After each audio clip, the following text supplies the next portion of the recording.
Hello, I'm Paul. I'm Adam. And I'm Ben. And welcome to the Film Busters podcast. The film show with no filters, no prisoners taken, loads of disagreements, but one hell of a love for cinema.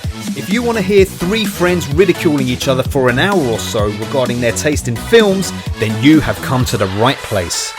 In each episode, one of the team picks a film for us to discuss. It could be anything from a recent cinema release to an all-time classic. So, strap in and get ready to get mad or get vindicated as we guide you through the murky world of being a film geek. If you like what you hear, you can also find us on Twitter and Instagram using @FilmbustersPod. You can also find each of our individual accounts. I'm at Filmbusters Paul. I'm at Filmbusters Adam. And I'm at Filmbusters Ben. If you want to use your eyes instead of your ears, you can also visit the website at filmbusterspod.co.uk. And if busting makes you feel good, you can also support us at patreon.com/filmbusters for exclusive content. Or shoot over and get some groovy merchandise at society6.com/filmbusters. Alright, can we just get on with this now, please? Filmbusters. Hello everyone and welcome to another episode of Filmbusters. We're here today to talk about Melancholia. Yes, it's the 101 time we've done this. It's actually 102 now because we just upload an exclusive Patreon preview. Does that count as an count? episode, Is that though? cheeky? Well, in the future, are we going to be like, it's -1? No, we're not, are we? We'll just delete it. We'll just delete it. We'll give it 6 months, then we'll just delete it. Just to be completely true to ourselves. What about all the weird feature ones we did?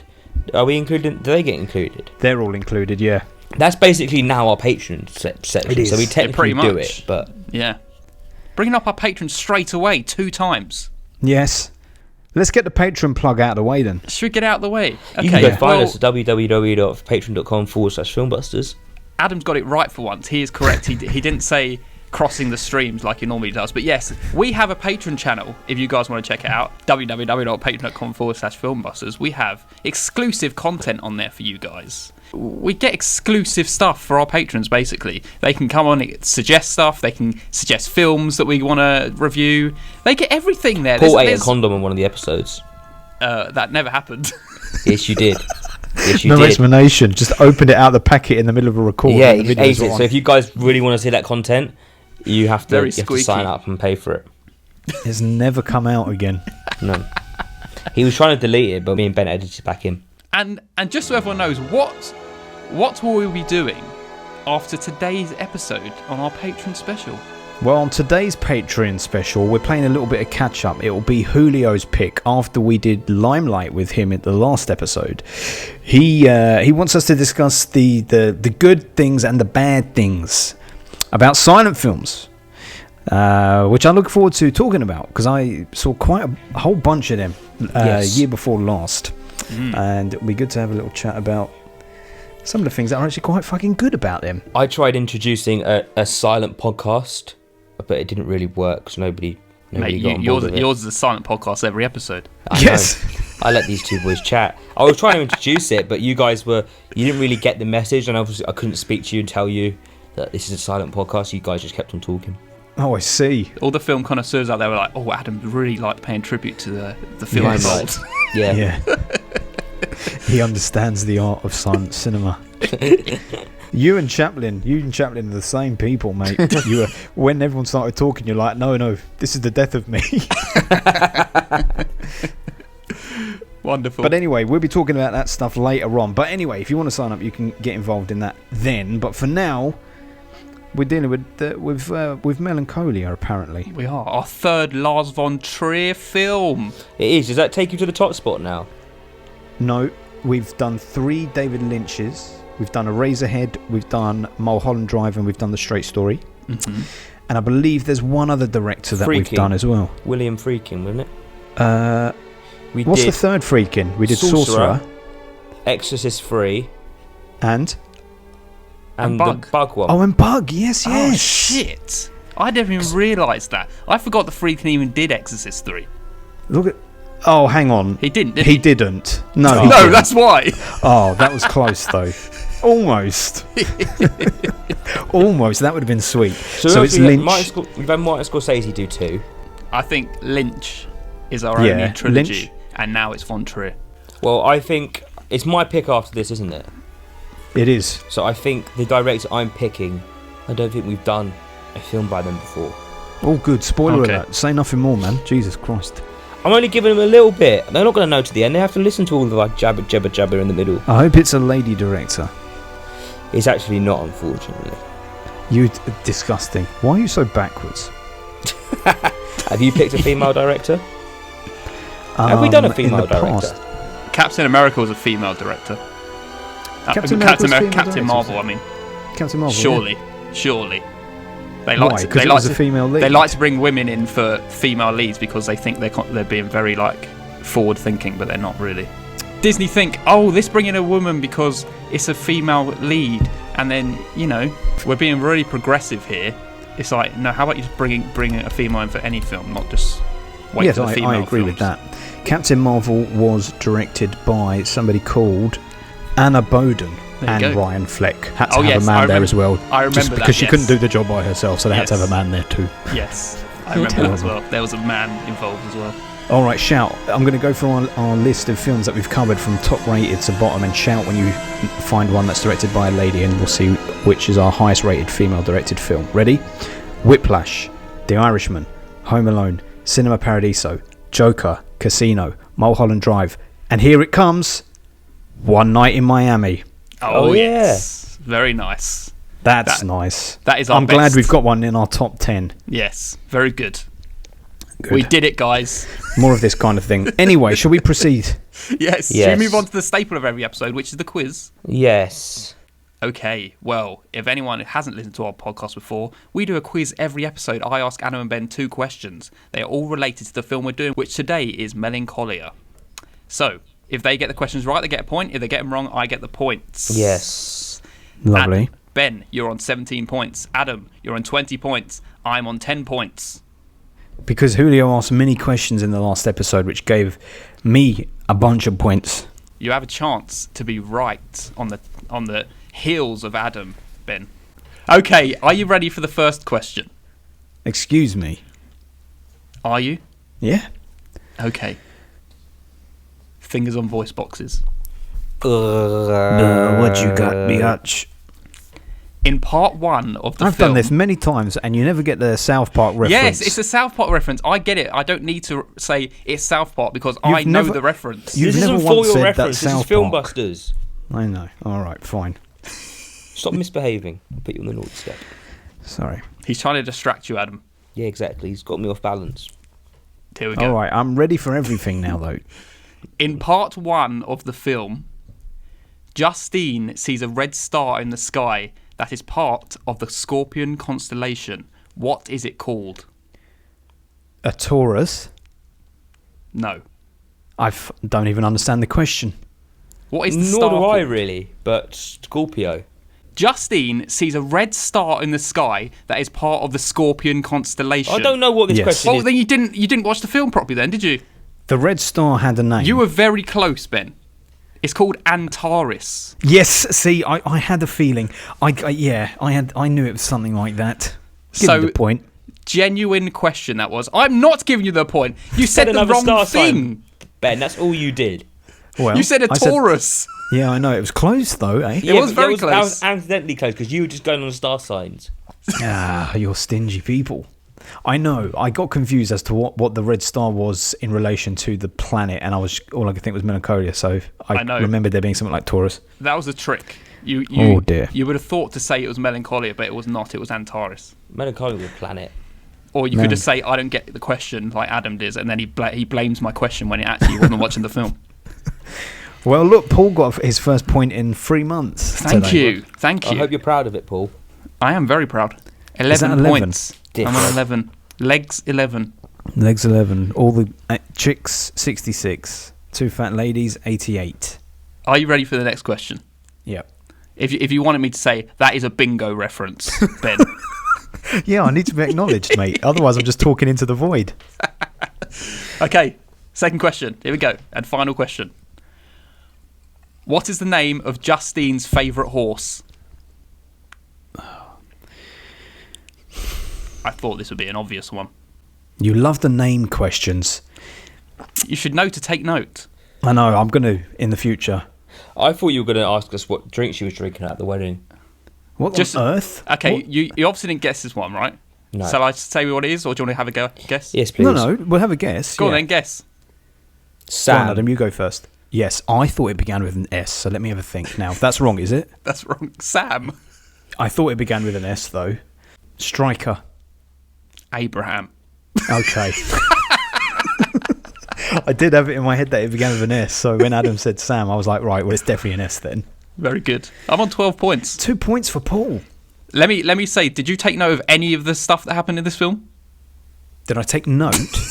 Of any like moments that you thought that'll be a question? No. The only question I thought you were going to ask, Paul, is what she was drinking at her wedding. I don't know why, but I just saw it and I thought, What? I don't even remember that. Was it when she was downing the bottle? Yeah. And I was like, what bottle of Is it alcohol was it? What was it? Disaronno? No, it was Hennessy. But I just had in my head that you'd asked that as a question for some weird reason. I thought you would have both taken note of how many beans were in the jar.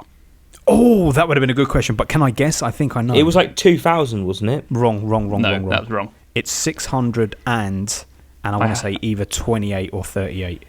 600. I have it down here. One sec. 678. It was. Oh, I had the first and the last number right. There Close. you go. I would have got bonus points for that. I thought that was too much of an obvious one to ask. If I was thinking that, because I don't actually sit there thinking, oh, what questions Paul going to ask, so I don't make notes on things that I think you're going to ask. But if I was to, that is what I would have written down, actually. How Very many good. jelly beans in the jar.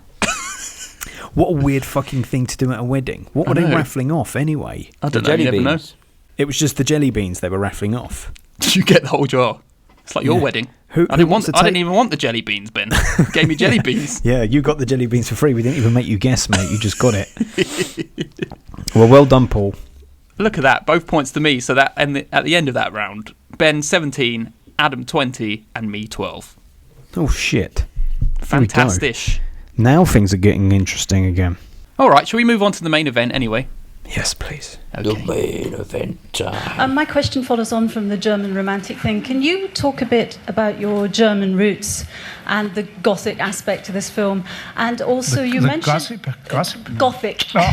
And also, you mentioned you mentioned in a Danish film magazine also about your interest in the Nazi aesthetic, and you talked about that German roots at the same time. Can you tell us a bit more about that? Yes, the only thing I can tell is that I thought I was a Jew for a long time, and was very happy being a Jew. Then later on came Susanne Bier, and then suddenly I wasn't so happy about being a Jew. No, that was a joke. Sorry.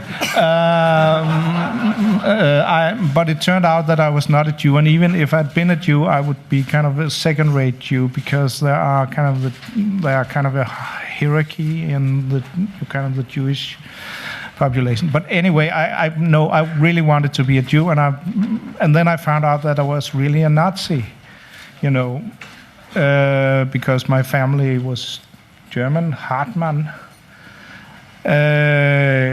Which also gave me some pleasure. So I'm kind of So I what can I say? I understand Hitler. But I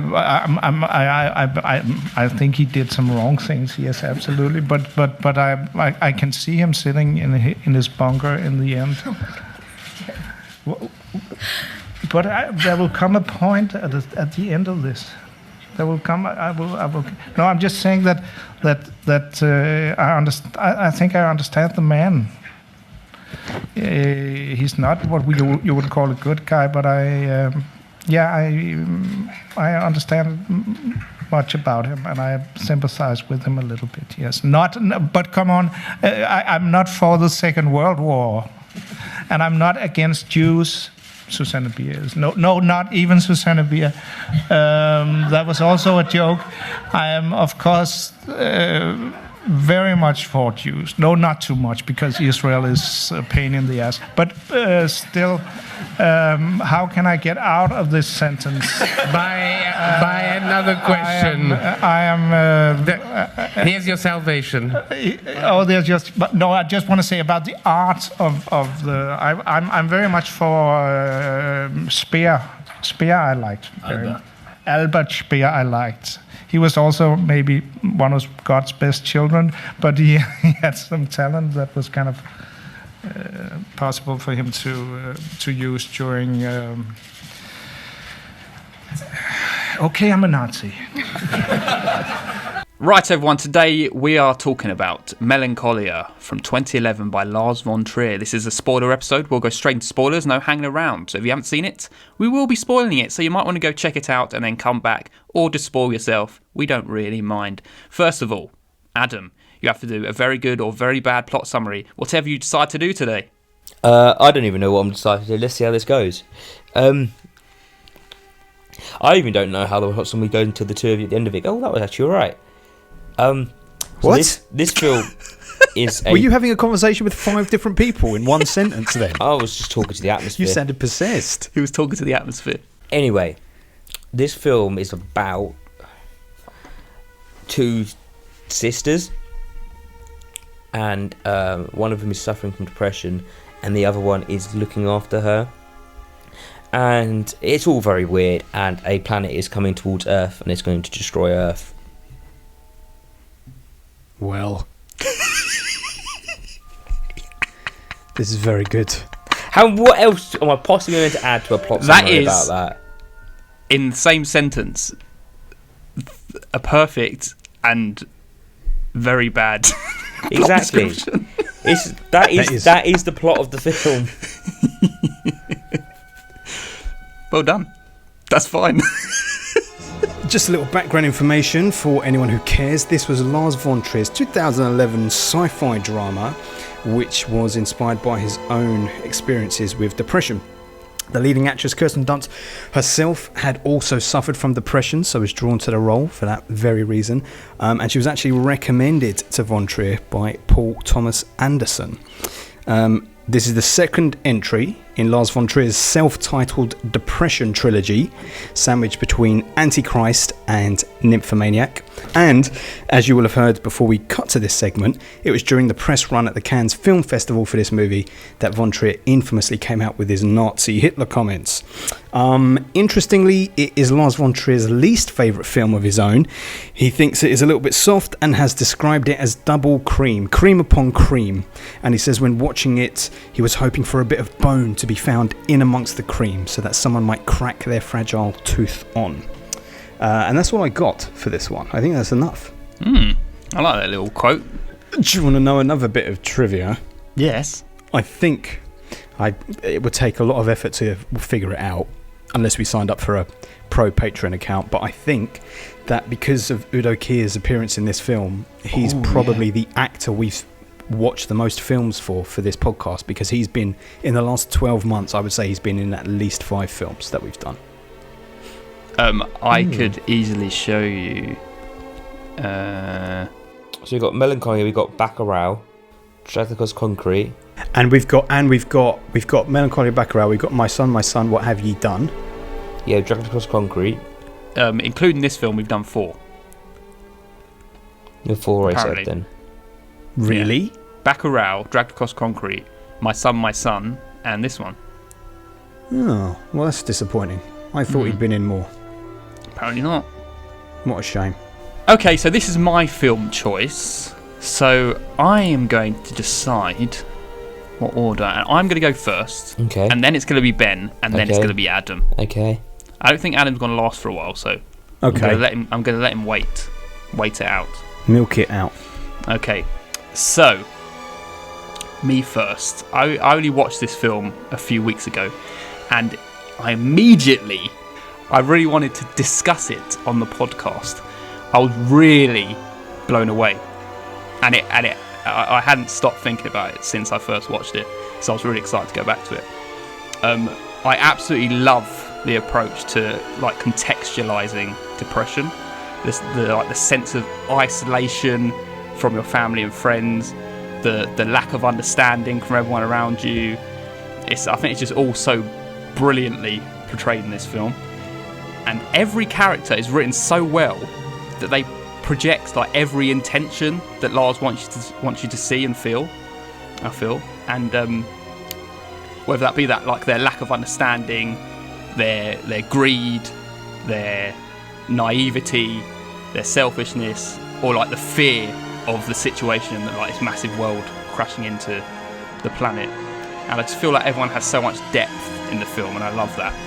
And then this idea of depression is literally like metamorphosized into a physical representation of depression. The idea of this world like crashing down upon you, I just think it's beautiful, and at the same time absolutely terrifying. The idea of like having this sense of dread literally hanging over you, and every waking hour you know your world's coming to an end, is horrendous. It scares the hell out of me, just that thought. And to top it all off, the cinematography and score just perfects it. I think it's a stunning piece to watch. It's my favourite Von Trier film, hands down. And I actually upgraded my score from an 8. It's now a 9 out of 10. Wow, yes. Big talk. Big talk. I really enjoy this film.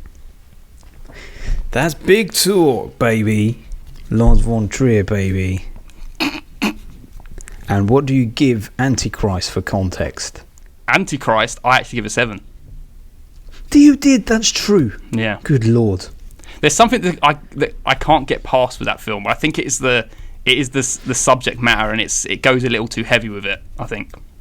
And I think that's obviously Von Trier's own thoughts, that he doesn't think he went heavy enough with this film, or not heavy enough. It is very heavy, but I mean message heavy. Not message heavy, like he didn't go dark enough, let's say. Well, anyway, we'll talk enough. about all that stuff. Yes, and that's okay. So that's what I wanted from this. I needed a little more bone in the cream. Okay. For me, I did like it though. I liked it. It's one of those films where we talked about this before. Can't think what film to compare it to, but I appreciate what it's saying a bit more than how it said it.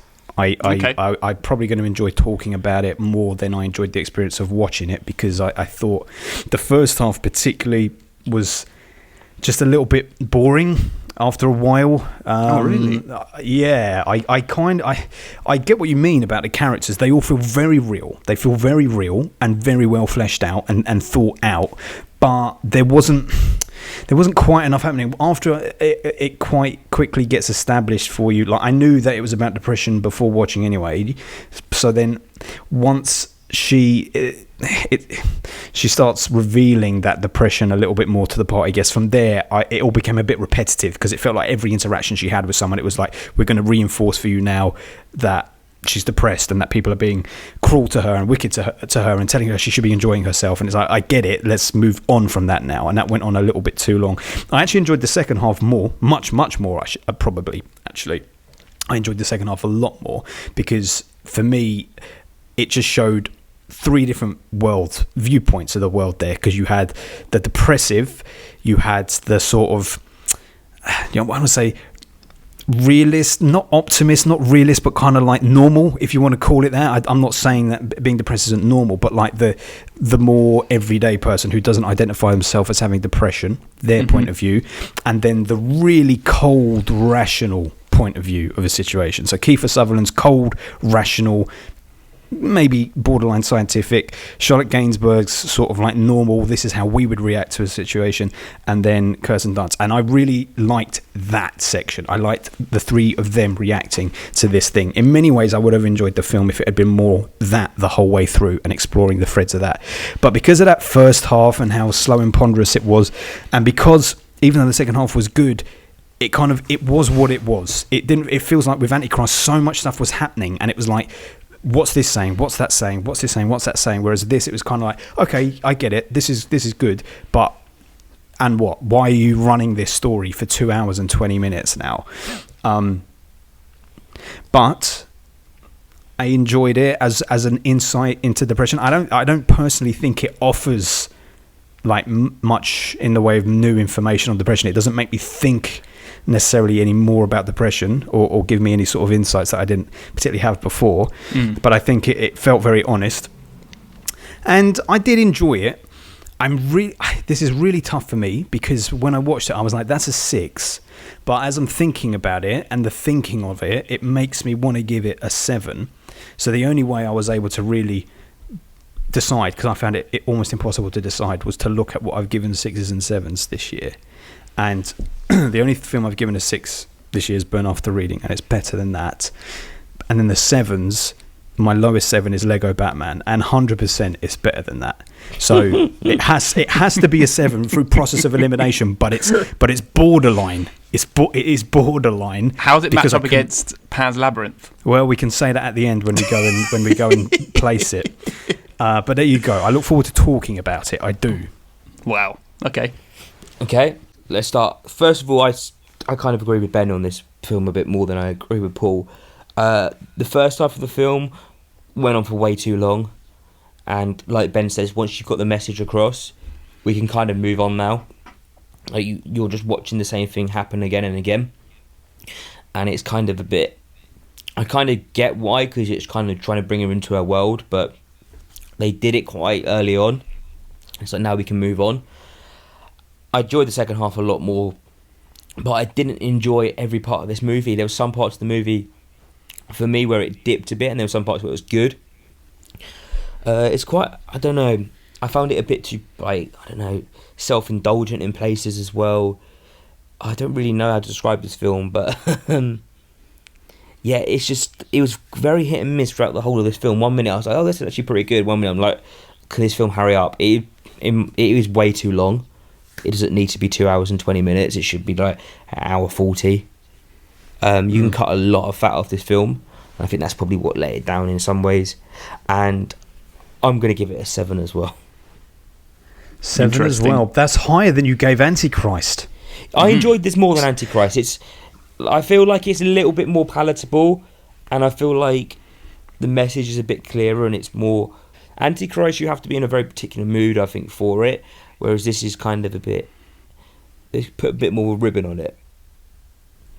I do think that his films definitely are that branch of cinema where, like, you know, there's two ways of watching a film, as we've discussed before. You watch a film just because you want to enjoy a film. Oh, wicked film, let's watch a film, get some joy out of it. Or you watch a film to be challenged.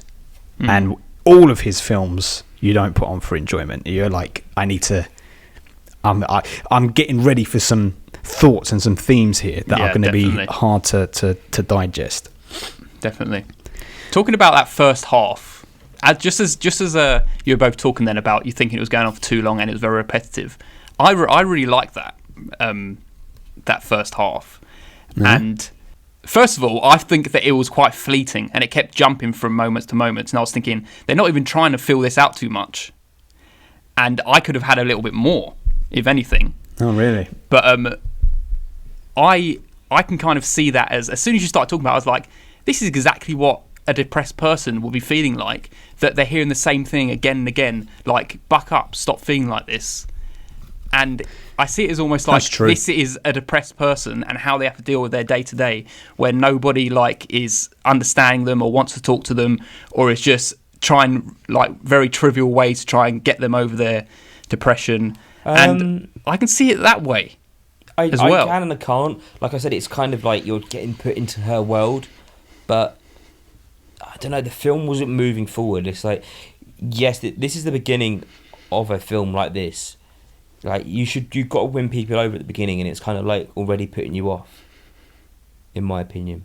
What he's saying is kind of the thing. Like, you need to buy me in a little bit more. And actually, you know, the actual opening, those 8 minutes of like painting style apocalyptic images. Yeah. While everything you said, Paul, beautiful and looked great, the cinematography of those shots was great.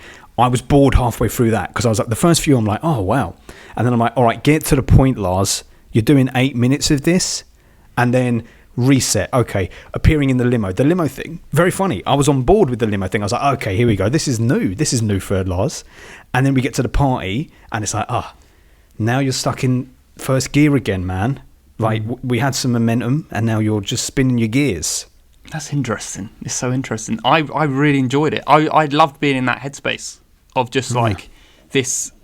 She just wanted to escape the situation. I loved all the characters. I liked how the characters were literally evolving, and you were kind of understanding why she was in this situation, how she got to this situation with all these people treating her the way she does.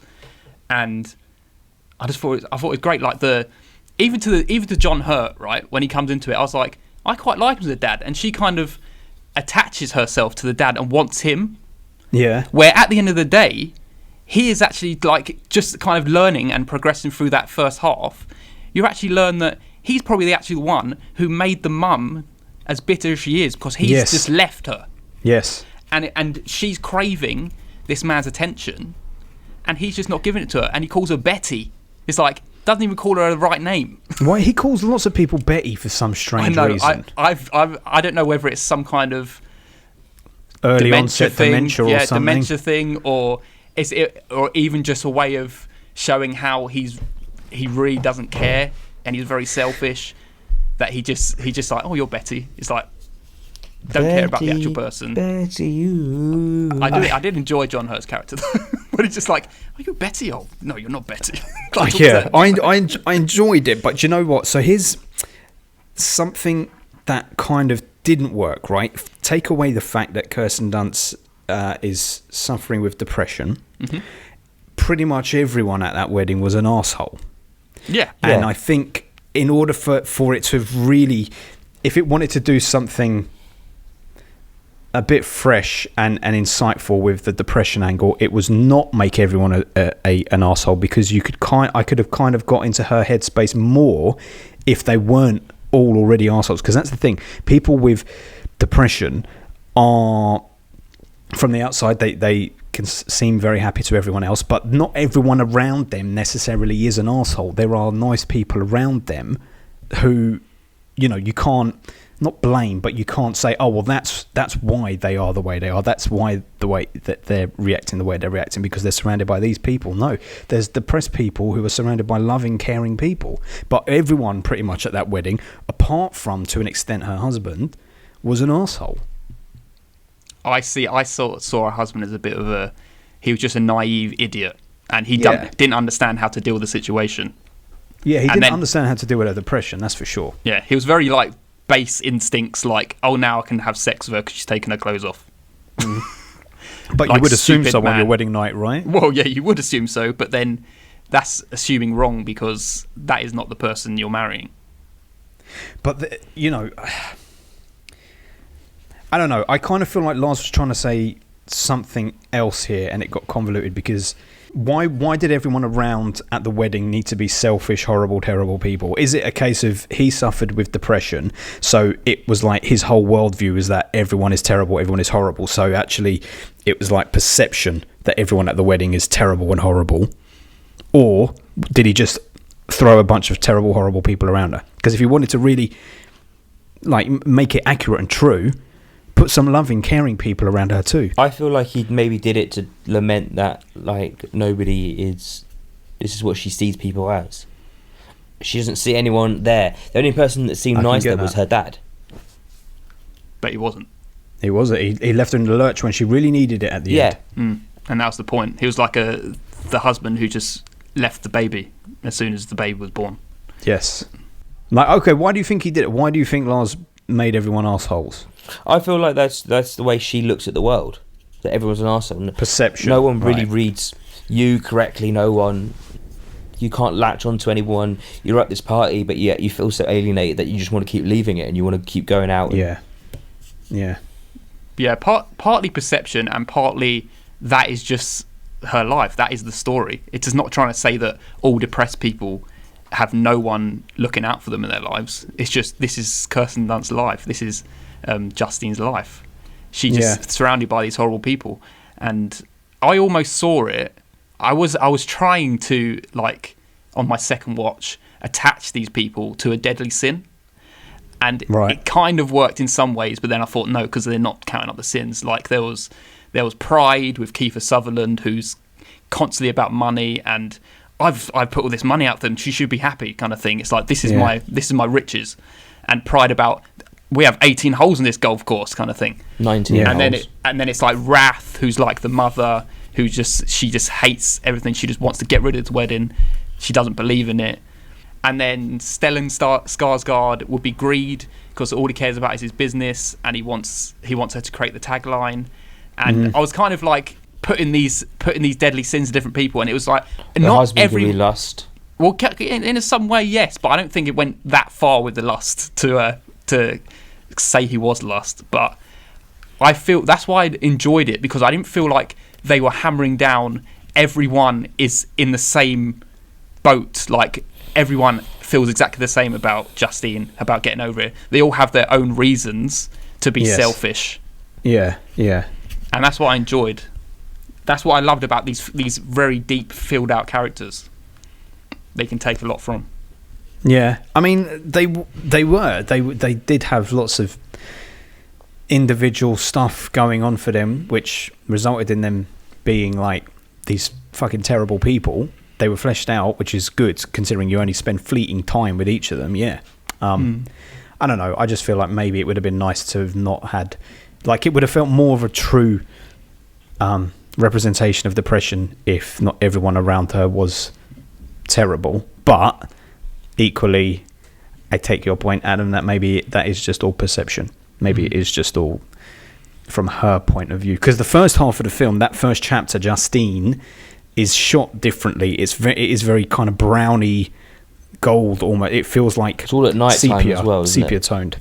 Yeah, it's all at night time, and it has a very distinct look separating it from the second half. The second half is almost overexposed, like too bright. It's the planet, isn't it? Classic. It's those neon colours of the planet. The planet, yeah. Going back to that the depression thing, so it's interesting how you respond to depression, because when, again, all right, Adam, did you know this was about depression until the film started? Did you know before the film started that it was going to be? So when she's turning up to the wedding and she's in the limo and she's like smiling with him, it feels very genuine. It feels like this is a couple in love. Yeah, it doesn't feel like this is a woman against the will. There's a moment in it where it's like at first you're like, okay, there's something up here. I kind of get what it is, but I'm still not 100% certain exactly what it is. And then there is a moment where it clicks. I can't remember the exact moment, and it's just like, I think it's when she's talking to him about him saying how much money he spent. Yes, I think that was the moment I was like, okay, now I know what this is going on here. You see, those moments, that is what I really loved and appreciated, because it starts with this happy moment where they can't get the limo around the corner. Yeah, and just like life, everyone's not just one tone the whole way through their life. They have moments of levity. No matter whether they're in a depressed state or not, they have these moments where they're uplifted just in a little moment, like the fact where they have their first dance, or where they're eating the cake, or where she's dancing with her father. It's just like, obviously they can have not just one note and have these moments of levity as well, and I appreciated that. Yeah. I agree. I'm not saying that she should have been depressed and sad the whole time, but I just thought like it was interesting that when I was watching it, even though knowing it was about her depression, at that point I was like, oh, she really didn't seem depressed. And even at the start of the wedding speeches, she's still kind of smiling and laughing a little bit. Again, that could be saying something as well. Oh, she doesn't look depressed. She's getting married and she's happy with her man. Well, that's exactly it. But what I didn't understand though was, I didn't believe, regardless of depression or not, that she would have entered into this marriage with this man who didn't seem to be putting any pressure on her at all to get married. Do you know what I mean? I don't know, because I feel like people kind of follow the template of what they think they should do, and maybe this will make them happy. It's just like being in a doomed relationship and being like, oh, let's have a baby now because that's going to make things better. It's like, true. No, you're putting a plaster over something that's broken. That's true. Yep. I get that. And it's to the film's credit that I was asking that question, because that is what happens in real life. You find out someone is depressed normally, sadly, after they've taken their life. Oh yeah, she suffered with depression for years. You go, oh, I never would have known it. Always seems so happy. Robin Williams and people like that, you know. Yeah, exactly, 100%. Looking at the characters, and you're saying that everyone was kind of just horrible people. As Adam said, on first watch, I was like, oh, her dad, he's the only nice person out of these people I actually really like, and she's attaching herself to him, and I liked him until he leaves. Yeah, but until he leaves, and I was thinking, oh, it's like he's just here for her, and he calls her, you look so beautiful today and everything. But once again, it's just ignoring the situation, isn't it? But I don't think I appreciate that. Unaware of the severity of the situation. That's it. He doesn't care enough. He's consumed with his own narcissism. He's a narcissist. That's what he is. Yeah. I think it's more 100%. ignorance than narcissistic. Yeah, no, he's ignorant of her thing for sure. But I mean, he's narcissistic in that he wants the attention on him of the women the whole time. Yeah, like that. yeah. Of course, that woman, like you said, Paul, is bitter because of her relationship with him. That woman, like Kirsten Dunst's mum, like she may even suffer her own depression as well. And he's like stealing all the spoons. He's just trying to make attention to himself, isn't he? Yeah. See, so in the second half, where did her husband go? Oh, so that's coming to the end of the first half. When the husband leaves, they just decided to call the wedding off because it clearly wasn't working. They come to terms and been like, yeah, this is not gonna happen. This is not gonna work. It was very abrupt. Yeah, it was very abrupt, and I was like, okay, they kind of like mention it, but you surely would have thought they'd have hung on that moment quite a bit more. I feel like this is going into what we were saying about Kirsten going along this template of what she feels she should have done, and she was. When it came to it, she was actually like, it's not what I want. I don't know why I'm doing this. And she could tell by the way she wouldn't even throw her flowers, and she was just in a horrible slept with that state. other guy in the bunker. Yeah, she didn't want it. Though everyone thinks that she wants to get married and she's going to be happy now, it's not. It's not helping. She may have thought it was going to help at some point, but it wasn't. So what's the point in carrying on with it? And yeah, she was looking for answers. She was looking for things that maybe she thought might make her feel happy again. But when depression is all consuming like that, it's just not going to happen. Unless with tablets, medication or something. Yeah. I didn't like that she slept with the guy because that felt dishonest to her character and also to the depression. Like it didn't feel in keeping. It wasn't like, oh well, she's depressed, that's why she's doing that. It didn't fit right. I can kind of agree with that. Yeah, that was the one moment, but at the same time, it could also be like she just wants to feel something. It's all very sterile and nothing. She's getting no emotion out of this almost whole feels day. like a bit of a fuck you as well. But why? To her husband, who was a decent guy? Yeah, but I feel like she was just that one moment of him trying it on with her when she didn't want it. Just kind of spiraled her to go fuck you for a second. Like we can always talk about this shit, but we don't really know unless you're in the situation. I mean, on your wedding day as well, which you potentially don't already want, you choose to fuck. I mean, maybe that's it. Yeah, maybe that's it. Maybe it's some defiant act, fuck you to people. Yeah, maybe. I'll do this on my wedding day. It just didn't feel like in keeping with her personality. It was at that point. It was definitely all about rebelling against everyone because no one understood how she was. Like, she gave her boss a chance and he was just being selfish. So she was like, fuck you, I don't want to be in this job anymore. And she was almost pushing against everyone. And then by the end of the night, where he just wanted to consummate the wedding, and she just wanted to sit and talk to him. He didn't want to listen, and it's like, well, fuck you. This is what I'm going to do. It was all about pushing back against them, not necessarily to help herself and make herself happy, just more like fuck you. I mean, what sort of boss does turn up to a fucking wedding and expect someone to come up with a tagline, for fuck's sake? There were some horrible people. Kiefer Sutherland, he did such a good job in this because I hated him.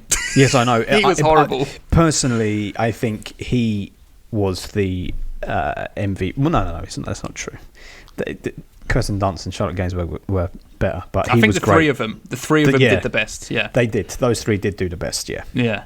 But he was like, I believed everything he was saying. It was like, I believe your character is like this.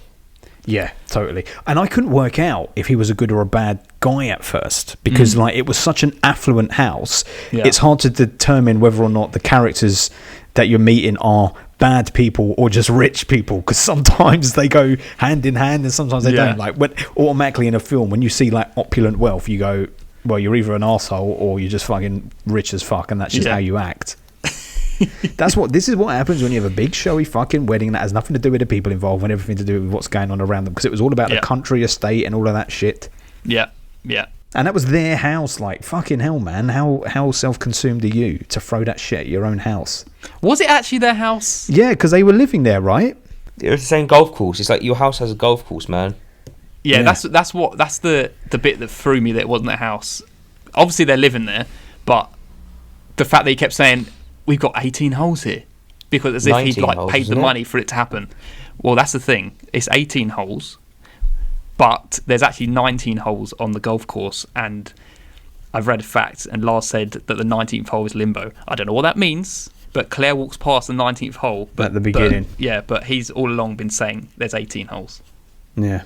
I don't know why he's making a big deal of there being 18 holes, because that's how many holes a golf course has. So why do you need to keep saying it? That's like walking around going, we've got 2 goals on our football pitch. It's like, well, yes, that's the number you have. It's just him just throwing his wealth around, isn't it? And I liked that. I like this. It's like meaningless. It's like you have 18 holes. It's like, what the fuck? Who cares about your fucking 18 holes? Most golf courses have this many holes. It's like, what is that? What is that? What's good about that? Yeah, I know. It's true. That is true.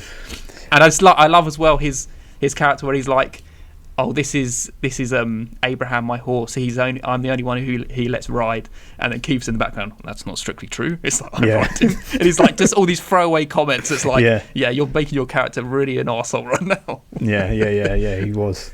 He was good. Yeah, he was very, very good. But see, I liked him all of them much more in the second act, and what it did for their characters and their points of view a lot more there. It just feels odd decision to have like your first hour of the film with all of these characters and then to get rid of loads of them and just deal with like a few. It's kind of odd, but I'm glad he did. I preferred that. It was definitely about fleshing out her depression and making people understand that, okay, this is how she's feeling, and then we're going to get to the second half, and this is how you're going to feel when this planet's coming down on you.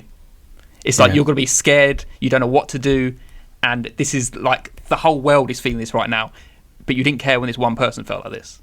And I think we should move on to the second part now, but let me just say, a shout out to Udo Kier, because I really liked when he's like, I don't even want to look at her. He's put his hand in front of his face. How dramatic. I appreciate that. And also he puts the lanterns out. Do you remember the lanterns that fly in the air? And his one sets fire. His character's just some idiot. Those fuckers, they don't care about the environment sending up their lanterns, man. No, they don't. What was the last thing that happened before it cuts? So just before we get to part 2, the last thing that happens, so the wedding's over.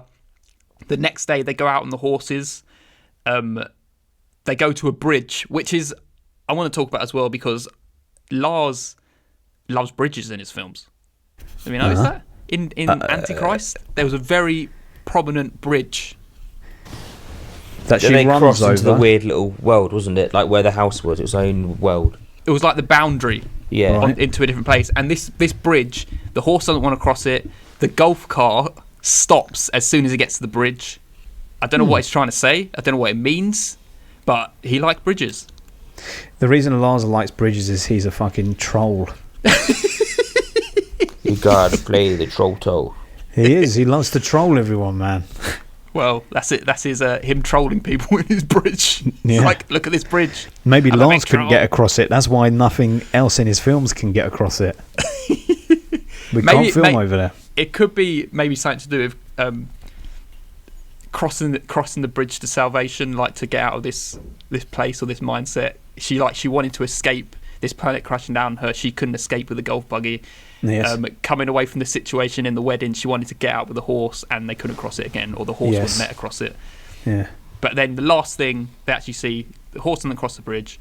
She looks up at the sky and says, Antares is missing from Scorpio. So the red star she saw at the beginning of part 1 is not seen anymore, and it is because Melancholia is blocking it from view. And also because it's fucking daytime. And it's daytime. That's what I thought, which was what I was like, yeah, stars aren't out during the day. But doesn't she? No, but she arrives during daytime, and you can see it. Well, doesn't she? No, she does arrive at daytime. It's getting into dusk, so it's starting to appear. It's getting to dusk. Well, she's either very stupid, or it was like bright blue skies up in the sky. That's the thing, and it was like, what? Of course, there's no stars up there, man. You can't see them. This is simple physics for you. And then, on to part 2, which is Claire. Yes. Yes. Now, do you know what I thought was going to happen here? Yeah. And in a way, I'm glad it didn't. I thought we were going to replay the entirety of the evening from Claire's point of view. Yes, I did think that as well. Yeah, because she was because it setting would have up been all the rooms interesting and stuff. Yes, and then I thought, okay, what we're going to see now is what actually happened from the perspective of someone who isn't suffering from depression. How people feel about her, maybe, or something. Yes. Yeah. So, well, it was interesting the way it played out. Nevertheless. Yeah. Yeah. So we're started that she's. We see that she's coming. Kiefer's not happy about it, and she's struggling to get in a car, and also that this planet Melancholia is coming and it's gonna pass by the Earth. That is what Kiefer keeps saying. He's saying it's gonna fucking just fly by. Yeah. And his whole thing is, this is cool. Trust the scientists. Claire is more. She's getting nervous about it and anxious about it. Progressively, so as this chapter. Yeah, yeah. And unveils. You know what I love about this is credit to Charlotte and Kiefer as their exchanges about this planet passing by or crashing into the Earth was so believable because it's conversations me and Zoe have all the time, especially when, like, early days of Corona, like, we're going to be okay, aren't we? We're going to be okay. It's like they're asking a question that you can't really know the answer for. You don't know the answer, but you have to just give them an answer that's going to, like, calm them down or make them feel better. And that is just what you have to do in those situations. Can I ask you a question? This was something that I was thinking of when I was watching this film. Who would you identify with in this final section? If this was to happen. Are we talking about the three of them? Yeah. Who do you think you would be? Oh, well, I know Zoe would be Charlotte. So who would you be? I'm thinking about who I'd be, and I would probably end up... I mean, I would be Kiefer to an extent. I wouldn't be the selfish prick. You'd be the optimist, maybe. Yeah, I'm the optimist, but I wouldn't be taking my own life and leaving my family in the dust. Yeah, but see now, the forget. So remove Zoe from the situation. Yeah, I would say that. You personally would be Kiefer. Yeah, I would be. Do you know what? Man, hang on. Who would you be, Adam? How would you react out of three? So, obviously, Kirsten Dunst is a bit more just, it's going to happen, might as well just kind of accept it and enjoy what you got left, isn't it? Almost. The only time she kind of seems happy in the film. Yeah, but she doesn't enjoy anything at that point. She's just, like, resigned to the end. Yeah, I think she feels nothing. Kiefer Sutherland's optimism. I hope that it would be... Good Lord. The fact that you two say Kiefer Sutherland's optimism... Like, Kiefer, for me, in this point, he's like... He's a terrible individual at this point. Yeah, I agree. Because he's not connecting to the emotion. I get the thing about trying to keep his wife calm and everything like that, but in doing so, he removes all humanity. He removes his human connection. He's a liar throughout this process, and he's not just a liar. He's actively trying to pervert the truth for those around him. He's like, trust the scientists, but he's telling her, don't Google Google this, don't Google that. He still thinks it is going away. He doesn't because he knows that it's not. That's why he's telling her, don't Google anything about it. He knows it's like that thing that if you Google anything, you're always going to get the answer that you're going to die. That's agree. More what that is. It's more keeping away from the conspiracy theories and about what is going to happen. It's dealing with the facts you've got. Just be like, he's so excited about it all. He's got the telescope out. He's getting his kid to make a new toy about it all. Like, yeah, but you wouldn't do that. You wouldn't do that. I don't think. I don't think he does know. And yeah, that point, and then he realizes obviously that it is going to do it, and that's when he kills himself. Well, as soon as he works out himself, he kills himself. Yeah, that's not my reading of it at all. I don't know how you. I'm surprised that you kind of read that in any other way. I thought it was kind of obvious. He's not a scientist. That's the thing. No, he's not. But he's just doing. He's like listening to the news and listening to the scientists, and that's why he's got his telescope out. He's chasing it around the site, like he's still fascinated by it as a study, as something to study. With the planet bit representing depression, what he knows is that it's this terrible thing, but he's fascinated by the concept. It's like those who study depressive people who are fascinated by what's happening to them. They know the inevitability of what's happening to them, but they're just observing it through a lens, being like, oh, this is great to play out. I think that's the difference, is whether you believe that he knew all along or whether he's just trusting the knowledge that he has, which is all the scientists are saying it's going to pass by. It's like, this is like Corona, just believing exactly what people are going to say, and then it changes, and it's like, okay, well, this is the new information I have now. Well, I would not be John, and I think he is very robotic, devoid of human emotion. Yeah, but also he's just going along with it. He's got no reason to show the human emotion. He doesn't think he's going to die. I think you two have picked him because he's the male character. No. All the information he has is that this planet's going to pass by. It's a moment in a lifetime. You're never going to have this experience again. And he's like, oh, this is really exciting. Let me get my son involved. Like as soon as the power went out, he came along with the lamp straight away. Like this was meant to happen. Yeah, he had all supplies. Yeah, he had excuses all ready to go. He knew what was going to happen. This in a very negative way, I think. Mate, you are not meant to think that he is a good person. You're not meant to think that he was innocent. Person. No, that's a different argument. No, okay, I know that. Sorry, I said that in a sweeping way. But what I mean is, he was not, oh, I'm so sure this is going to happen, and then when it didn't, oh shit, I didn't know. He was like, he always knew he didn't even tell him there was a strong possibility it was going to collide. And he was fascinated by the prospect. That's the difference. I think what you're mistaking for his excitement and encouragement with his son, what you're mistaking for, like, unbridled joy at the situation and this is a fascinating thing to live through, was actually an obsession on his part with the whole scenario. Yeah, I'd say so. But the obsession isn't with this planet's going to crash into our planet. I don't think he believes in the possibility that actually is a possibility. They probably said it was such a small possibility that could happen. Yeah, this is the situation, right? Claire is Zoe saying to me, are we going to be okay through coronavirus? And I say, we're going to be fine because the statistics say we're unlikely to have a bad effect against it. And then a couple of months down the line, suddenly me and Zoe have corona. And I'm like, oh shit, I just didn't think this would have happened. But it's because I'm an optimistic person that I would always say, I don't think it happened because what the stats are telling me is it's not going to happen. I didn't think all along we're going to get corona. No, it's like planning your wedding, Ben, and they say it's a 10% chance of rain.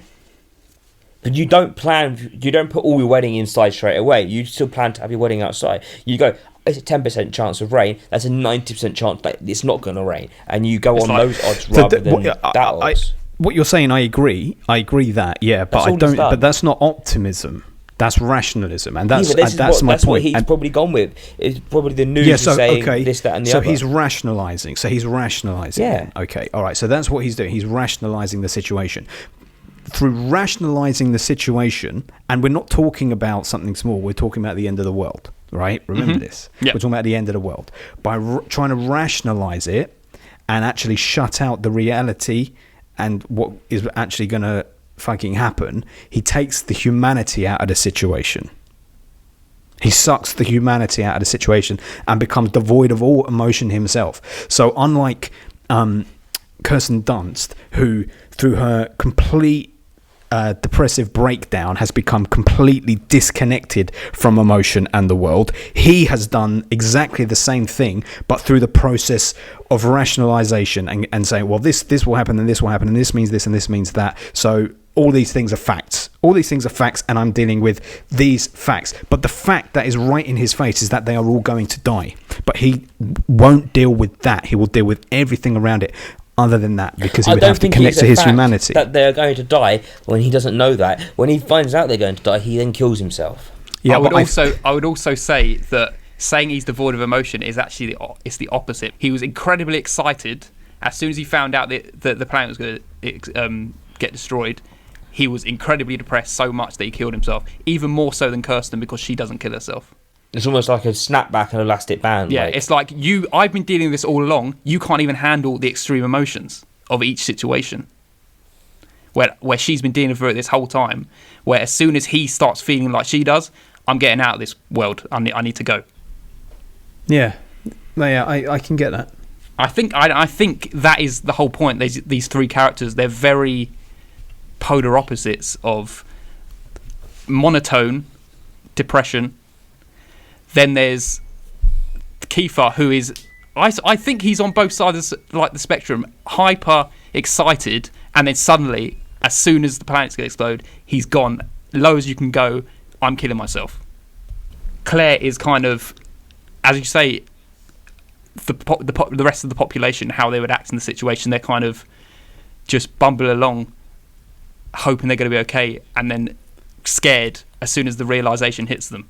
She's the human one. She's my point of identification for the second half, because she's connected to her humanity. She's connected to life. She's fearful for the end of her life. She's fearful what's going to be there left for her son. She says it. She says, but where will he grow up? Where will Leo grow up? She cares. She has emotion. She's real. Whereas Kiefer is so fucking robotic about everything. That's not a human being. I would say I would turn into Claire as soon as I knew the planet was ending. I wouldn't be Kiefer all along.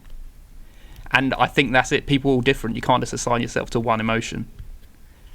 Also, if you found out the planet was ending, you still wouldn't kill yourself, because there could be a possibility that you wouldn't die. Yeah. Yeah, but he killed himself because he didn't want to have to suffer what he knew would be the inevitable eventualism of it. I think we should bring ourselves back to Justine, because so we haven't spoken about that she has this sort of way of premonition.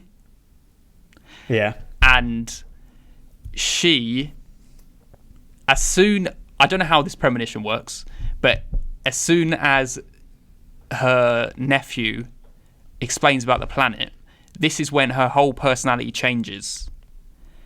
And she almost becomes in sync with the world. And it's like, this planet is crashing down you, just like you felt like it was crushing you before. It's actually happening in real life now. And she's kind of come to terms with, okay, yeah, this is how I've been feeling all along. This is how the rest of the world feels right now, and I'm happy in this situation. I think it was like pure resignation to her depression at that point. Yeah. With Melancholia coming, and Melancholia essentially being her depression. Yeah. It's like what depressive people say is that it's not just you who's depressed, it's the whole world that is depressed. So it feels like the whole world is ending. Because obviously we know this is not a fucking disaster film. It's not really a film about a planet colliding with Earth. It's just symbolic. Yeah. And that planet coming and killing everything was just the end of her life. Like, it destroys any joy, it destroys anything for her, it destroys everything around her, all the people around her it affects. Like, it's a very, very bleak look into depression, and I know depression is a very bleak subject, but there is hope out there, and there are drugs, and there is therapy and things like that. But for her, she spiraled right into it to the point where it consumed everything. Have you two ever known anyone who suffered from depression, like clinical depression? Not to that extent, no. How about you? Yes, and and it's not easy to live with on either side. Yeah, with it or being the person who's around that person, because of all the it's just fucking hard. Very, very hard. And it is a very bleak thing where it feels like everything, there's a bleakness. It is like in a cartoon, you know, if you've got a colour picture and the thing in the middle is black, and then the blackness just spreads out around, like infecting everything around it. And that's it. The planet is that planet is just coming, and it's just consuming the world. It's consuming the world. That's why, for her, it's not that she's happy about it. It's just like, well, this is happening. And I think that's why she kind of has those abilities that you say, because for her, this is an inevitability. This is the end of my world. I'm in sync with everything because everything is nothing. I know that everyone's evil. Nothing matters. It's all going to end. And that's why I think she knows how many beans are in the candy jar and all that stuff. It's not about she's got these special abilities. It's like she's just in sync with it all now. In the same way as Charlotte Gainsbourg's character sort of gets in sync with nature in Antichrist, because of the mental condition she's suffering through. Connects her with the outside world. And I guess in nature again, it's connecting to nature in some way, although nature in this respect is space. Yeah. The world is a terrible place. The world is a terrible place and worth fighting for. The world is a good place and worth fighting for. I agree with the second part. That's Morgan Freeman in Seven. And it's a great line. It is a great line, to be fair. It's the closing lines of Seven. Very true. What I loved about when they're coming to terms at the end with it's ending, and Claire is like, can we just please go sit on the terrace and just have like a glass of wine? And it's this idea of like control and being in control of your destiny in some ways, because it's going to happen regardless, but she wants it to be the best it can be. And she was like, we can have he said, I think your idea is a piece of shit. Why don't we meet on the fucking toilet? I know, that was a good line. But do you know what? That is the first time I was like, that is Lars von Trier, man. Yeah. You can imagine Lars von Trier writing that. It's like, no matter where we are, we're still in this fucking planet. It's still a horrible place. You can fucking drink wine. It's still the fucking same situation. Yeah. You're not getting out of it. But again, like, you know, I dig it. I get what Claire's trying, because it's yes, like, well, of course, there's terrible things happening. Let's do this. Of course. I don't know. I think that's why the second half fascinates me the most, because it's like the depression bit is interesting and fascinating, but having not suffered from it myself, I couldn't tell you how true to life it was. But what I did find true to life in that second hour was different people's response to something terrible. I guess you're right when you're saying like it's similar to the COVID response, but like in the film it's more immediate than that. It's like, well, this is happening, and it's big, and it's happening like to everyone. Progression with COVID. Yes, people don't want to come out of their houses, and then they get in this cycle of like fear, basically. Like, I don't want to leave my house. I'm scared I'm going to get it. It's the same thing. I felt very sorry for the little boy as well, but he handled it very well. He was too young to know what the fuck was going on. He was the one I felt least sorry for. I feel sorry for the adults in that situation, because they know what they're losing. Kids don't know what they're fucking losing. But what I did like, I liked the little tent, the pathetic, shitty tent at the end, because it felt like that was resembling religion or something, you know, when they're just under the sticks, because he wanted that. Oh, do you think so? Yeah, it feels like that was like, you can't shield yourself. Like, here's this pathetic little frame tent that the boy has built for them to sit under and be together. And it felt to me that was like all the pathetic attempts at trying to protect ourselves and rationalize ourselves from the inevitabilities in life through religion, and how shitty that is, how pathetic it is in the face of what is the world is actually all about. Yeah, that's a good idea. Yeah, makes sense. It felt like a temple type thing. I don't know. Yeah, that's kind of the vibe I got. But he'd always known about these caves they were going to build, so she obviously knew how everything was going to end, but not exactly how it was going to end, because she only realised as the planet was brought up. That's when her whole mood changed. Yeah. But she knew that she was going to build these caves, and she'd always told him. I don't know why she was called Aunt Steelbreaker. No, I have no idea. I think it was just a nickname. I don't know why. I can't even remember that, to be honest. Yeah, he kept calling her it for the whole film. Aunt Steel. No, he did. Yeah. That's maybe true. It's something to do with how that's strong how kids she are, is. Though, aren't they? How strong she is, or something. I don't know. Maybe she's very strong. Maybe it's something her mum, his mum told her when he was young, how she struggles with stuff, but she's strong and she'll get through. She's strong enough to break through steel or something. Maybe. Aunt Steelbreaker. Either way, what I liked again was Lars von Trier showing that he's actually, in the face of all these allegations of misogyny, he's one of the better fucking directors out there for women, because he's made this film which is really nothing much to do with gender, other than she was a bride. Nothing really to do with gender. It's just characters that happen to be women. Yeah. And he doesn't give a fuck about it. He's like, I don't care. It feels like he's like, I don't care, man or woman. He's just like in Antichrist. He's kind of writing himself into all of these characters, whether they're man or women. It's very refreshing to see. Yeah. And this was a big question we had in our Antichrist episode about whether he was misogynistic or not. I think this kind of says, I don't think he is.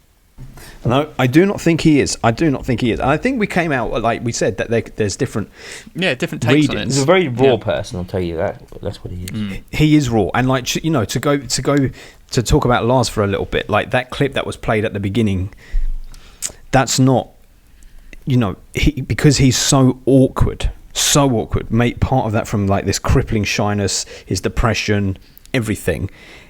when he's in a situation like that, he tries to like humor his way out of it by saying something shocking, and I think he just got caught. Yeah. In a fucking rabbit hole. He didn't know how to get out of it. When you watch the video accompanying that, you can see him, like, as he's saying the words, like, I don't want to be saying this. Stop having me up here asking me these questions. Yeah. And I think, the fact that he is this person, he is like his films. Like, his films on the surface feel very in your face and confrontational, but then there's all this depth and stuff to pick about. There's plenty to pick about in this. I do think it's a much easier read than Antichrist. Yeah, definitely. And some other stuff because it is what it is. It says what it does on the tin, but then it's deep in as much as you can think and go down these rabbit holes. There wasn't much that happened in it that makes you go, oh, why did that happen? Why did that happen? It like kind of was what it was, but what it was pretty deep. Yeah. And I did like it, but I didn't love it. And yeah, there were good moments in the film. I'm talking about you now. We'll talk about the good moments, but there was a couple of moments where I was just like, this is just going on for too long, and this is that and the other. It did mainly feel that party stuff. I see. I've already said that, but I enjoyed it. I enjoyed it more than I disliked it, so that's why I got the 7. That's good.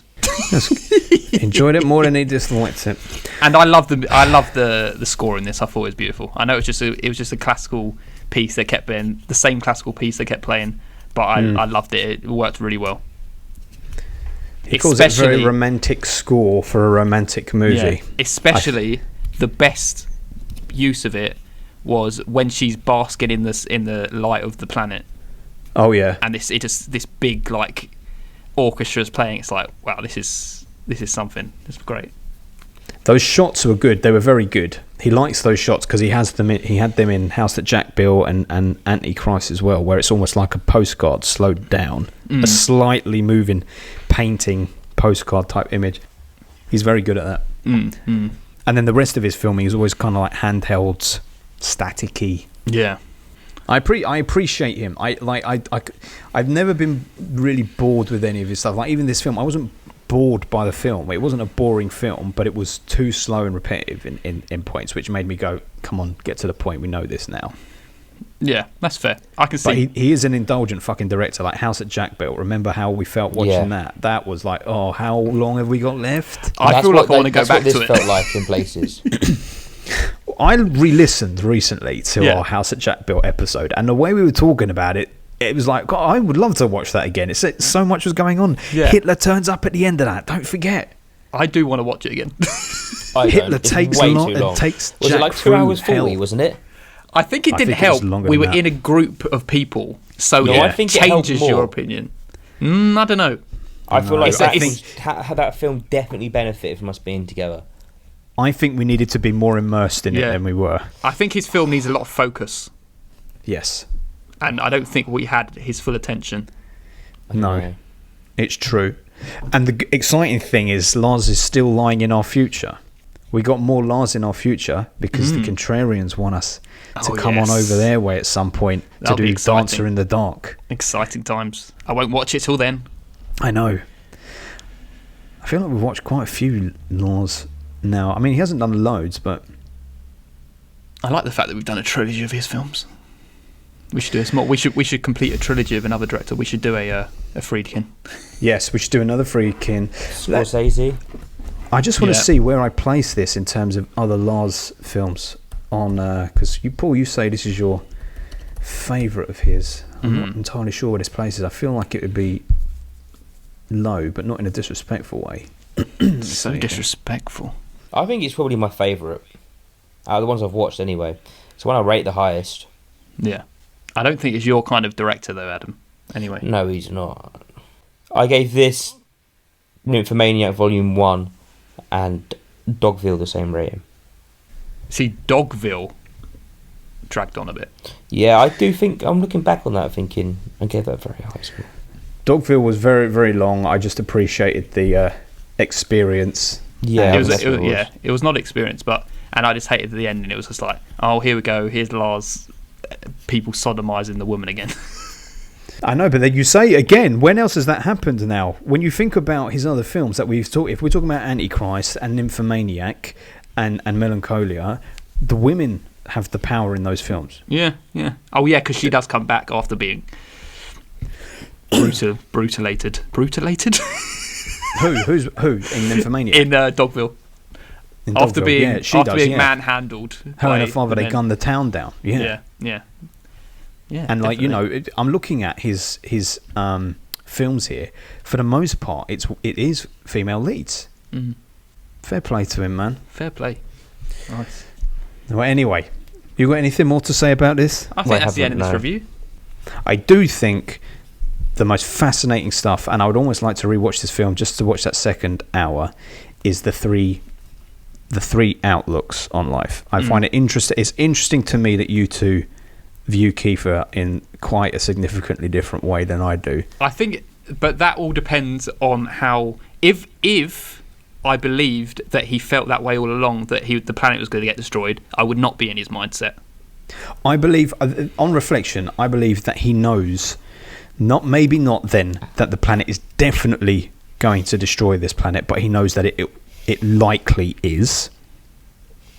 And instead, he focuses and channels his energy into being excited about it. Like, I think he is excited about this obliteration. He's excited about the danger by it. But his obsession with it detracts from his ability to be a human being, a loving father, a loving husband. If you're saying he potentially thinks that it might happen, but it's not 100%, then again, I would not be on his same wavelengths, because you should be in cautious mode and get yourself ready for what's coming, rather than let's just be excited about it. To be fair, the way that his character is framed, mate, the world's going to end. Like she said, you might as well just sit there drinking a glass of wine. But you might as well not be a dick about it. That is true. Very interesting. That was a very good review. Thank you. Good stuff. Thank you. Good film. Lovely. Good film to pick. Should we move on to some reviews from people? Oh yes, please. Let's do some reviews. Adam, do you want to do the first one? Yes, let's see what we got here. The first review we have here is from LEK_eats, and they say, I adore this film, one of my very favourite of all time. Wow, that is a statement. All time. Someone's in my camp, but I wouldn't say it's one of my favourite of all time. Can I ask you a question? Would you put this in your top 100 or something? I haven't got a top 100. Okay. How have you not got a top 100? I mean, I've got a top 100, but I haven't looked how many films I rate a 10 and a 9. So it could go out of my top 100. I don't know. I get that. I got a question for you. If you, from what I can tell, when you look into what people say about this film, is that everyone seems to agree, whether they like it or don't like it, that he has portrayed depression really well. Mm-hmm. So do you think that if you suffer from depression, that it automatically, not that you like this film, but that you automatically going to elevate it and give it a higher score because you feel seen, you feel your experience has been captured well? I know that there isn't just one size fits all capture, but if it was, if it was someone who had been through lung cancer, stage 4 lung cancer, right, and then made the film of that experience, if you had been through that as well yourself, you're going to gravitate a little more and connect with it a little more than other people might. I'd say it definitely gives you a benefit, but at the same time, not everyone goes through the same experiences. So just a little thing that Lars has done, that maybe the fact that all the people are dickheads around him could turn someone off of the film. They'd be like, I've always had amazing people in my life, but I've always suffered this. They could see it as a negative on the film. It's probably a bit like watching that Bo Burnham special. It's a bit like you could elevate it again because of stuff he's talking about if you've been through the same experiences as him. I think we all have. Lockdown. And beyond. Santoka says, a fantastic film. Love Von Trier's Depression trilogy. I think I need to have a rewatch before the show, but excellent choice. Hope you enjoy it if you haven't already seen it. And he puts enjoy in inverted commas, and we can all understand why. In his Depression trilogy, I would go Antichrist best, Nymphomaniac second, and then this third. But not to say that this is bad. If you had to rewatch, you'd probably rewatch this one, I think, maybe. I would say that Ben would watch Antichrist. Antichrist, yeah. I would say Melancholia, Antichrist, and then Nymphomaniac. Is that what you would say, Adam? Yeah. No, I'll probably put Melancholia, Antichrist, Nymphomaniac. That's what I said. I didn't enjoy Antichrist at all, really, thinking about it. Antichrist is... Let's go to the letterbox reviews. I enjoy Antichrist, so don't put me Antichrist in that is category. real good, man. I think it's good too. I know. The way you feel about Antichrist is the way I feel about Melancholia. It feels. Yes, I think that's the way. Because it seems. in fact, I give Antichrist the 9, and you give it the 7. Exactly the same. And I give this the 7, and you give it the 9. Yeah. And what was your rating of the Nymphomaniacs? 7. Oh, mine too. So there we Yeah. go. Odds all even for the Depression trilogy. Yeah. There you go.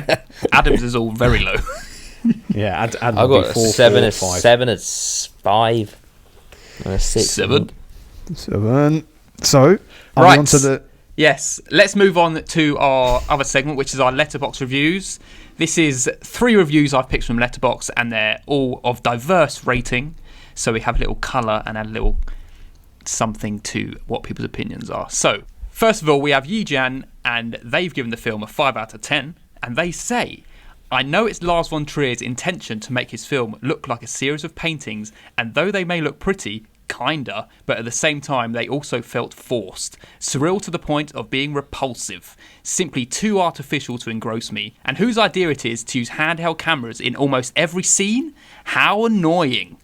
Are we supposed to feel like we're bystanders peeking into someone else's life, eavesdropping on their conversations? Lars von Trier is such a stranger to me. I don't get him. I don't get this film at all. I'm tired.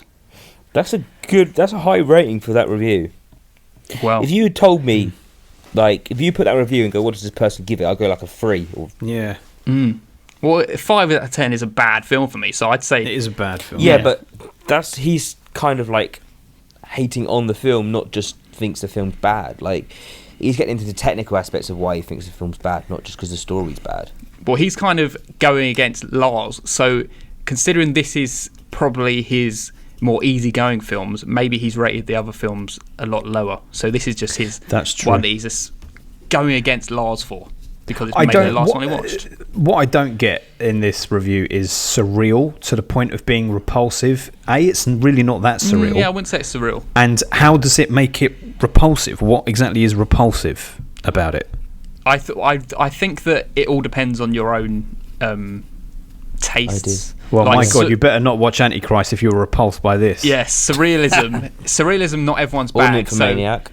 So, would you call this surreal? The concept, I guess, of a planet colliding with Earth that's not even surreal. No, I wouldn't say this film's surreal at all, really. Yeah, I'd say if you don't like surreal films, then Antichrist is certainly not for you. And I could take that as repulsive, especially the stuff you see in that film. Chaos reigns.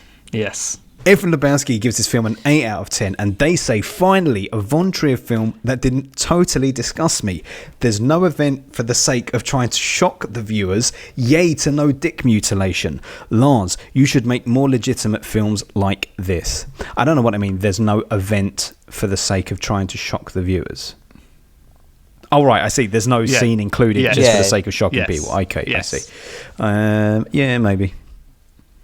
And what do you say to you should make more legitimate films like this? I think agree with him. It was my favourite of Lars films, but that's just me.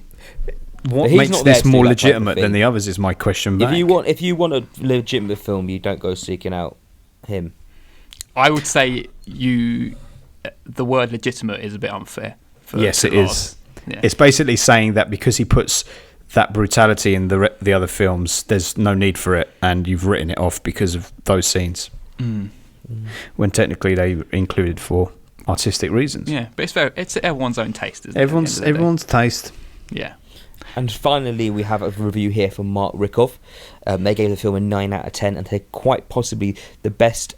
Oh, fucking hell, a fly just flew in my face. Oh, mate, what are the chances? A flyby. Right. A flyby. Yeah, a flyby. A flyby fruiting. Watch out, it's going to come back. It's going to come back round. It's going to get round in the back. It's going to rotate round Adam's head. Anyway, sorry. They say quite possibly the best film about depression ever. The combination of Trier is most restrained and Dunstan. Oh yeah, fuck me. I knew you were going to struggle with Dunst. The combination of Chur at his most restrained and Dunst at our most unhinged is something I never knew I needed in my life. Here, here. Here. Well done. I like that one. It was a very out of character role for Dunst to choose because I've never seen her in anything. I was very surprised about it all. Seeing her stuff. I just remember her from Spider-Man. Yeah. Films like that, that's what I associate her with. I think before this, the most out there thing I'd ever seen her in was season 2 of Fargo. Oh yeah, true. And what I like about that is she's one of those people who say, oh, she looks like a happy person, and to say that she suffers with depression, and then you see her in a film like this, it's like, wow, yeah. I never say they look like a happy person. I always say they look like a very annoying person. What? People who look happy on the outside annoy me. Well, it's like, stop. I want you to be grumpy. Well, it's not even that. People who walk around like... That's me, mate. That's not fair to say. No, that's me. Mate, you do not look like a happy person. When I saw you for the first time, I was like, what a fucking poser. You and Mark McClymont, I was like, oh, God, these fucking posers at the BBC. Were you posers loving life? Then I got to know you, and then I realised, okay, you are happy. He's happy. Just didn't seem it. You're exactly how I like my happy people. Don't show it. Good, thanks. Be happy. But I'm also happy on the outside, but hate everyone on the inside. That is true. Anyway. Right, that was very wonderful reviews. Thanks everyone for those. Shall we move on to placing this film? Oh, joyful, joyful. All right, ladies and gentlemen, we took a step away from the podcast so we could get some air from you individuals and also to collect our thoughts on where we wanted to place this film in our grand rankings. We averaged it out at 7.7. And with a whole stack of films at 7.7, we worked out that it actually belongs at the bottom of that stack. So, from top to bottom, 7.7, we have Bug, Birds of Prey, Toy Story 4, Mission Impossible, Fallout, and Sorcerer. And there, below Sorcerer, sits Melancholia. Directly above, Burn After Reading. Ooh. How you feel about that one, Paul? Do you agree? You give Burn After Reading a 10. I think it's fine because you like this better than Burn After Reading, so... But what about you? Well, I have no choice in this matter. You think Burn After Reading is better? Of course I do. It's a 10 out of 10. It's in my top films ever. What if Lars von Trier, if you were in the room with Lars von Trier and for like half an hour you'd been telling him how much you liked this film and then he said, oh great, I'm going to go to a screening of Burn After Reading in a minute. I hate that fucking film. What do you think about it? I'd be like, you Nazi fuck. Well, there it sits. So it's a middle of the deck film. It's a middle of the deck recommendation. We're in the 40s. It's positioned down in the 40s. No shame in that. That's loads fair. of good films in the 40s. That's fair. These are the films that people love, but the others don't like as much. That's what it seems like in this area. I think the 40s is kind of... Yeah, no, maybe you're right. I think I'm looking at the things that are in the 50s and 60s, and that's where there's real splits. Fantastic. Well, that was a wonderful time I had there. Well, that was good. I'm glad you recommended it, and I look forward to your next round. You've put up very interesting films. I always do. And Adam will be the next one to pick, but we're not going to find out yet, because first we have to quickly cut over to our Patreons to find out what they want to recommend we watch this week. Yes. Every episode they get to send us their choices that they want us to watch and the listening public to watch. And today we only have one from Jamie Russell. And he says, I would recommend a gem of a Russian film called Why Don't You Just Die? Sod exposition, a young man shows up at a flat with a hammer. This is how this film rolls. A darkly comic, stylized bloodbath that Paul will love. Oh yes. What was the film called? It's called Why Don't You Just Die? This has been on my watch list for a while because I saw the poster and I was like, oh yes, I recognise that poster. Yes. So I've been meaning to watch it for a while. I don't know how it ended up on my watch list, but it has. And I'm definitely going to watch it. I mean, the poster looks horrendous. I mean, the poster looks like it's like, oh, you're going to have some fun watching this film. And then it's the kind of film you watch and you either go, oh, I really did. Or, oh, that was so fucking annoying. Do you know what? The poster almost reminds me of the film we watched, which is... I can't remember what it's called now. The one where fetus... Ghost Killer versus Bloody Mary. that looks like the poster for What We Do in the Shadows. Yeah, it does that as well. I'm looking forward to it. I'm definitely going to watch it. Well, Dan gives it 9 out of 10. Ooh. Yeah, he gives a lot of shit 9 out of 10. So do you, mate. So does Paul. Actually, that's not true. You are very stingy with your I ratings. am very stingy Adam. rating them. That's good. I like stingy. That's good. Right, thank you, Jamie, for that wonderful suggestion from you there. If you guys want to become a patron, you can become a patron at www.patreon.com/filmbusters, and you can get exclusive stuff, and you can listen to what we've got to say after this episode, which is, what is it? About silent movies and what we like and what we don't like. Oh, Pretty yes. much. Pretty much. Pretty much. And if you want to find out what we like and what we don't like, you go over there and you listen and cough up a buck or two. And let me be clear. Let me be absolutely crystal clear. You don't have It's to. worth your money. You don't get have to a spend a lot of money. You don't get have to spend a lot of stickers. money. You can spend the amount that you spend on a couple of Twixes. Right, and that just leads us on nicely to the final thing, which is, Adam, do you want to tell us what we're going to do next? Yes. And what the Adam, funny thing please is, long it out. I look forward to these end of the episode bits so much because there's an excitement about what we're going to watch next. So long it out. And you've also But not got to too do a much. good choice as well, because we all got Yeah. to be very impressed. Of course you have. Beat Melancholia. So there's two. So I can see the film I'm going to pick. I can see the spine of it on my bookcase, and next to it there's a film, and I've also just looked at the film, and I thought, you know what, I could pick that film instead because that would be a lot of fun as well. And I'm still kind of undecided which one I want to pick. All right, let us do process of elimination. So if the second film is fun, what is the first film? We'll First have film, more of a discussion. Yes. the first film, but the second is more of a serious film. The first film's more serious. Yeah. I feel we should do that. However, if the second one is Lego Batman style fun, then drop that out. No. And Is you, it- you've both seen both films. What's the genre of the first film? It's a drama, What's the genre of the second? action comedy. Yes, then I believe we should be doing the first one, my son. But Put it this way, the second film will be picked next time round then. oh lord.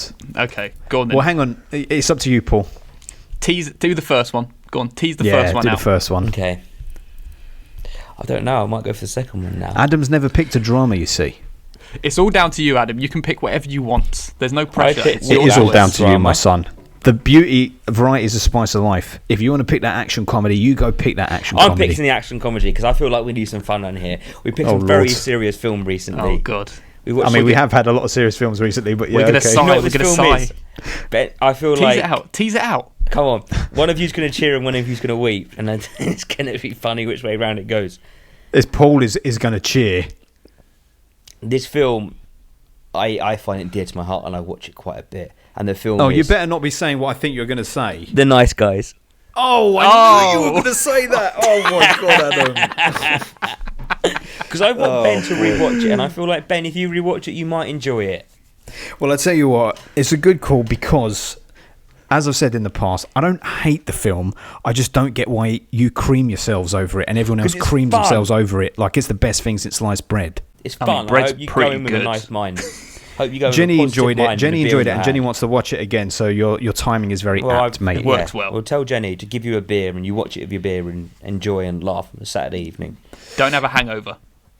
I require you boys to do more than go. It was just really fun. I just loved it. In the next episode, I require you to tell me why the fuck you had so much fun with it. I always tell you why. The At fuck. what point did you know it was going to be that film, Ben? Did you know it was the film that was going I to The be? kind minute of you felt said it. one of you's going to enjoy it, one of you's going to weep, I thought, well, action comedies, Paul will like them more than I will, and then I thought that's what it is. I kind of felt like it was in our future. Did you? Yeah. Yeah, I've thought about this film before, and I was kind of thinking, yeah, it would be Yeah. good fun because I know there's a split between us, which I quite like. Yeah, I was never well, going to pick it myself. Fair play to you, mate. There we go. Well, that's I exciting. would like to know what that drama is now, though, out of interest, or are you going to pick it in the future?